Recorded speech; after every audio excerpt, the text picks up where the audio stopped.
భవిష్యజ్యోతి వీక్షకులకి దేవుళ్ళు.com వీక్షకులకి శుభాభివందనాలు. అమ్మాయిల పేర్ల విషయంలో జాగ్రత్తలు తీసుకోవాల్సిన అవసరం ఉంటుందండి. అమ్మాయి ఇంటికి మహాలక్ష్మి అంటారు. అంటే ప్రతి పేరులో లక్ష్మీ బీజము, లక్ష్మీ స్వరూపము ఉండి తీరక తప్పని పరిస్థితి ఉండాలి కూడాను. ఎందుకంటే ఆడపిల్లలకి ధన రూపేణ స్వయం శక్తి అవసరం కాబట్టి ఎక్కడో ఫ్యూచర్ని ఆలోచించి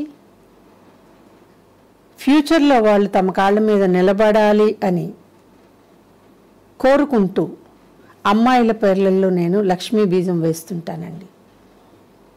ప్రతి అమ్మాయి పేరులో నేను వేశానండి. నా దగ్గరికి వచ్చిన ఏ ఆడపిల్ల పేరులోనూ నేను లక్ష్మీ బీజం వేయకుండా అయితే ఇవ్వలేదు. ఈ లక్ష్మీ బీజం చదువుకి సహకరిస్తుంది, ప్రొఫెషన్కి సహకరిస్తుంది. రేపొద్దున్న ఈ అమ్మాయి తన కాళ్ళ మీద తను నిలబడడానికి సహకరిస్తుంది. పేరెంట్స్ ఆలోచన ధోరణి ఎలా ఉంది అంటే ఏదో 16-17 ఏళ్ళు వచ్చేదాకా చదివించేద్దామండి, ఎవరికో ఒకరికి ఇచ్చి వివాహం చేసేస్తే మా పని అయిపోతుంది అని ఆలోచిస్తున్నారే కానీ మారుతున్న కాలం పరిస్థితుల్ని దృష్టిలో ఎందుకు పెట్టుకోవట్లేదండి? నిజమే, కట్న కానుకల కింద బోలెడంత డబ్బిస్తున్నాం. ఇక్కడ లక్ష్మీ బీజం అవతల వాళ్ళకి వెళ్తుంది కాదని నేను అంటం లేదు. అవతలి వాళ్ళకి వెళ్తుందండి, కానీ అమ్మాయికి ఏముంది? స్వయంగా అమ్మాయికి ఏముంది? ఇక్కడ అమ్మాయిని ఆలోచించినప్పుడు పేరెంట్స్ ఎలాగూ తమ తమ పరిస్థితుల్లో పరిధుల్లో ఆలోచిస్తూ ఉంటారు కాబట్టి నేను అమ్మాయి పేరులో లక్ష్మీ బీజం వేయకుండా ఇవ్వనండి.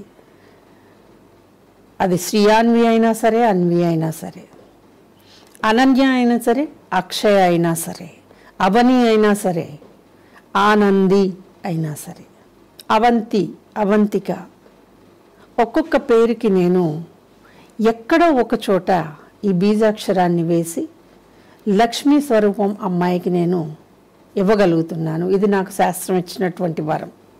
కొన్ని పేర్లు ఉంటాయండి. భూమిక అని పెడతామన్నారు.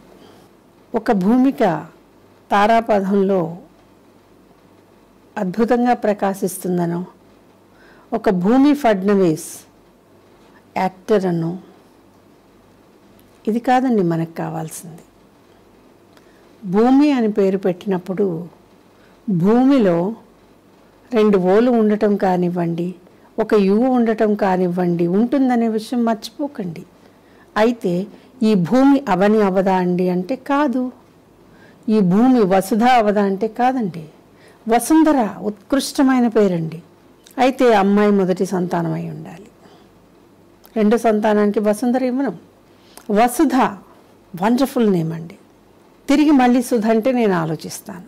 ఇలాగ అమ్మాయి పేర్లలో మనం ఏం వేసి ఇవ్వాలో ఇస్తే అమ్మాయిలు రేపొద్దున్న భవిష్యత్తులో మోసపోవటానికి కానీ తమ కాళ్ళ మీద తాము నిలబడటానికి కానీ తగినటువంటి పునాదిని మనం పేర్లో వేసి ఇచ్చేయచ్చండి.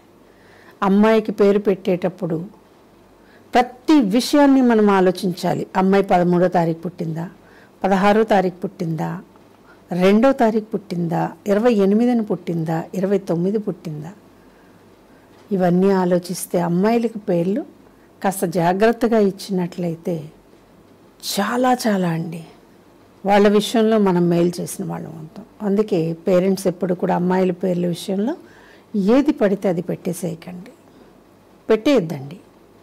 పెడితే ఆ పేర్లో ఉన్నటువంటి బీజాక్షరం కనుక శూన్యమైపోతే మనకి మిగిలేది రిక్త హస్తాలు, ఉట్టి చేతులు. చాలా సమస్యలు ఎదుర్కొంటున్నారు పేరెంట్స్. 16 ఏళ్ళు వచ్చిన తర్వాత అమ్మాయిలు మన మాట వింటలేదు అంటున్నారు. 16 ఏళ్ళకి మీ అమ్మాయి పేరులో ఉన్నటువంటి ఒక రెవల్యూషనరీ తాలూకు వైబ్రేషన్ విజృంభిస్తే ఎందుకు వింటుంది ఆ అమ్మాయి మీ మాట? అది పావని అని పెట్టినా సరే, పద్మజ అని పెట్టినా సరే వినాల్సిన అవసరం లేదండి. సో పేర్ల విషయంలో ఇంత జాగ్రత్త తీసుకుంటే జీవితాలు బాగుంటాయి. అన్నిటికంటే నేను చెప్పొచ్చే విషయం ఏమిటంటే జీవితాలు చాలా బాగుంటాయండి.